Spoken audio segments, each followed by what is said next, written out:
So when that happened and my interest grew in the area of human rights, when the opportunity came to participate, I mean, when the call came out for Pacific Islanders to apply for the PILP program, like I felt that that was a really good platform where I could be a part of and learn from other Pacific Island participants, not only learn from them but also share my experience from PNG. So it was more of a learning curve for me, Mm. and also on the other hand, it was for me to see what the rest of the world was doing as a region, not necessarily the other parts of the world, but what the region was doing and what were the priority areas in this region and how they were going about it. So because there wasn't that much collaboration within the region, and because maybe like for my previous thought was maybe because we had different agendas, that's why. So I wanted to be a part of that group to at least learn what was it that was our common agenda. So that's Mm. how I came out of the training. Like when I came out of the training, that's how I viewed leadership. You find a cause that's important to you, and you gather people who are affected by it, or also have the same passion, or also fight for the same cause. And then once you group those people and you start speaking for and on behalf of them or with them, then that is what leadership is like. Because you cannot solve the world issues. You can only solve what you're passionate about or what is more important to you. So togetherness is the way forward for us as a region. You can start in your home, in your family, and then a community of people in your own community, and then that builds on from there. It becomes a network of other communities, and that's the way we move. And then we can move our governments for this more collaborative effort.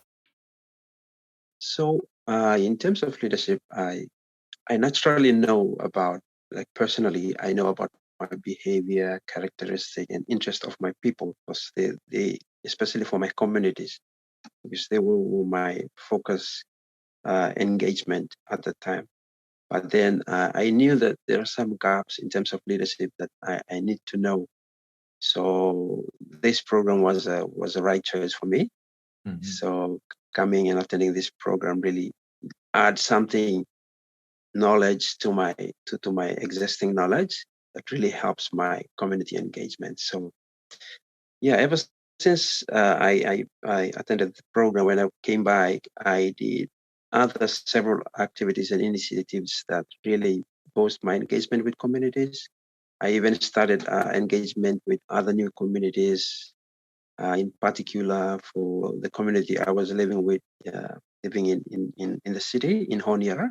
Mhm. So when I came back, I I did a leadership workshop with the youth there, and then we started a formal organization for community, and then it was a success story because we applied what I've learned in my leaderships, and then pass it on to the youth, and they are taking the lead on that activities as we speak. And I had discussed this with a former participant, an alumni, and as ancestor, as we call them. And she was the one that told me to just apply for this program and just see how it was going to impact. So I was glad I did that because before that, I felt that as I didn't have a voice enough. And that program actually helped me self realize and see and boosted me from within because culturally women are expected to behave in a certain way. Yes. And I felt that in that way I was not worthy to speak up at any time, and I had so many questions that I had suppressed over the years, but I felt that it was still lacking in me. So with that program, when I started this program, it impacted me positively. It really changed the way I was. I mean, the learnings went beyond the classroom for me. It was learning from my cohort. They came in with so much experience, so much knowledge, and they inspired me. They helped me realize that what I thought was my weakness was actually a strength of mine, and what I was not worthy was actually important for them to hear. So that really helped me. The learnings in the classrooms, understanding personalities, the Enneagram, and why everyone behaves differently in a scenario was crucial to understand the dynamic. And it really helped me become the person I am today. I feel like that if Mhm. I didn't do this program, I probably wouldn't have excelled in life where I am right now. So I'll just give an example of what Keith said to me. Keith was one of the guest speakers we had. So Keith Mhm. had said to me once in a sitting that I should not expect a change overnight at the end of the program. He told me that once I re-enter, I should not be expecting the program should, should make the change now. And it was something that Mhm. I would probably realize a month later or 6 months later.